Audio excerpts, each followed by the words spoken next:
छत्रपती शिवाजी महाराज, परमपूज्य डॉक्टर बाबासाहेब आंबेडकर, सावित्रीबाई फुले, प्रबोधनकार ठाकरे यांना अभिवादन करतो।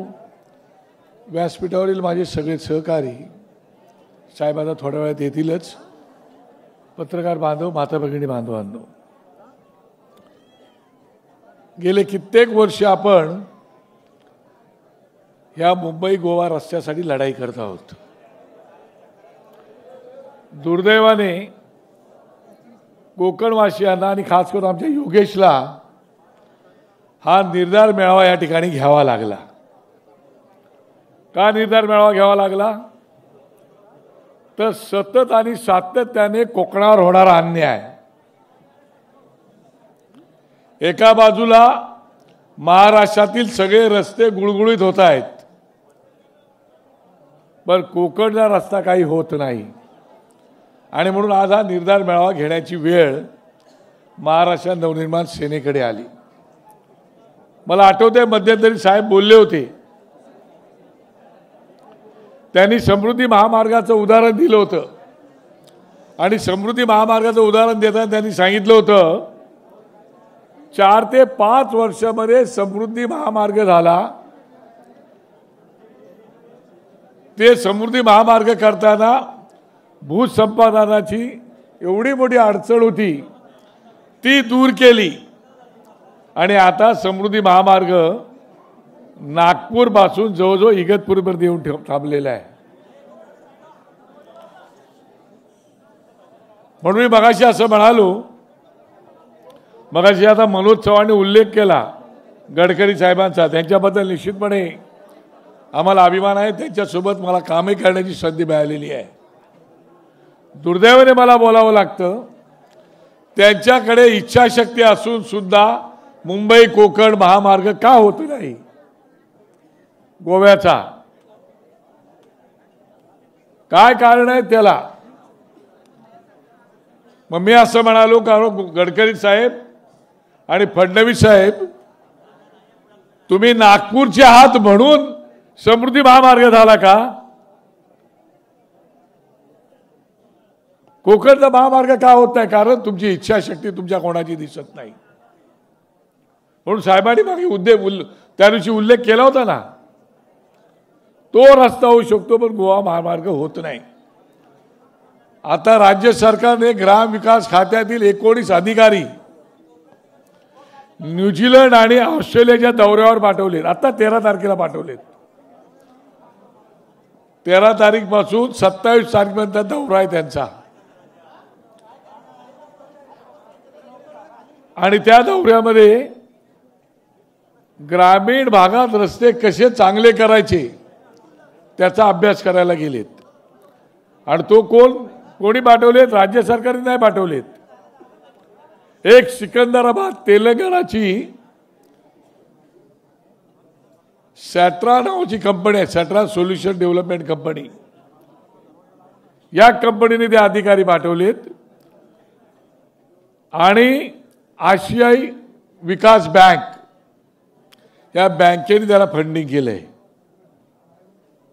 आणि 19 अधिकारी आता 27 तारीखपर्यंत अभ्यास करून येणार आहेत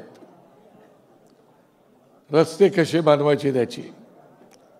मला प्रश्न त्यांना विचारायचा आहे राज्य सरकारला, का एवढं काय ते पडलं होतं त्या प्रायव्हेट लिमिटेड कंपनीला की आपले अधिकारी त्यांच्या पैशानी आशियाई बँकेतून खर्च करून न्यूझीलंड ऑस्ट्रेलिया दौऱ्याला पाठवले? कशासाठी? एवढं कुठली दानशूर कंपनी निघाली? याचा अर्थ तुमचा त्यांचा काहीतरी साठा लोटा आहे, त्यांना काहीतरी काम द्यायचं आहे, तुमची त्यांची काहीतरी कमिटमेंट झाले। आणि मग दुसऱ्या बाजूला प्रश्न असा पडतो की नाशिकला राज ठाकरे साहेबांनी सुद्धा रस्ते उभे केले ना, किती वर्ष झाली? तर राजसाहेब कुठे परदेशात गेले नव्हते रस्ते बघायला? नाशिकचे कुठले अधिकारी पाठवले नव्हते रे रस्ते कसे बनवायचा तो अभ्यास करायला? पण बनवले ना रस्ते, उत्तम रस्ते बनवले ना। आजही त्या रस्त्याला एकही खड्डा नाही। प्रेसवाले सांगतील का राज्य सरकारला गरज लागते? म्हणून बघा त्या दिवशी साहेबांनी असं उदाहरण दिलं, रामायणातलं उदाहरण दिलं, अत्यंत चपकळ उदाहरण होतं. काय उदाहरण होतं? 14 वर्षाच्या वनवासामध्ये श्रीराम प्रभूंनी ज्याला सीतेचं हरण झालं, तो रावण सीतेला घेऊन लंकेला गेला. त्याच्यानंतर हनुमान जाऊन लंकेला भेटून आला. राम सेतू बांधला. राम सेतूवरून श्रीराम प्रभू लंकेला गेले. लंकेला जाऊन लढाई केली. लढाईमध्ये रावणाचा वध केला आणि परत सीतेला घेऊन आले. फक्त 14 वर्षाचा कालावधी होता. इकडे 16, 17 वर्ष झाली तरी रस्ते होत नाहीत. काय कारण आहे? कोणाची इच्छाशक्ती नाही का? कोकणी माणसाचा एवढा छळवाद चाललेला आहे. मन मी नारायण राणे साहेबांना विचारू इच्छितो, कोकणचे सुपुत्र तुम्ही पण आहात, आम्ही पण आहात. तुमच्या कामांवरती आमचा विश्वास आहे. का तुम्ही त्या लोकसभेमध्ये भांडत नाही? का तुम्ही या राज्यसभे या सरकारवरती दबाव आणत नाही? आणि का रस्ता कोकणचा करून घेत नाही? तुम्ही मुख्यमंत्री असायला कोकणचे रस्ते चांगले केलेत, त्याचा निश्चितपणे कोकणच्या लोकांना अभिमानच आहे. गडकरी साहेबांचा अभिमान आहे. आमचं काय म्हणणं नाही. समृद्धी महामार्ग तुम्ही केलात. फडणवीस साहेब तुमचा मुख्यमंत्री आणि गडकरी साहेबांचा आम्हाला अभिमान आहे. कोकणच्या लोकांनी उपेक्षित का राहायचं? अनेक आमदार, खासदार, मंत्री यांच्याकडून आम्ही अपेक्षा का ठेवायच्या नाही? कुठे आहेत शिवसेनेची लोक? आता ती बाळासाहेबांची शिवसेना राहिलेलीच नाही. बाळासाहेबांवरती लोकांचा विश्वास होता आणि म्हणून कोकणवासियांनी भरून भरून त्यांना मतदान केलं. का उद्धव ठाकरे बोलत नाहीत? का सरकार तुमचं 2.5 वर्ष होतं ना? का कोकणचा रस्ता झाला नाही? कारण काय? त्याचे उत्तर द्या ना. ते उत्तर तुमच्याकडे नाहीत. त्याची उत्तर तुमच्याकडे नाहीत.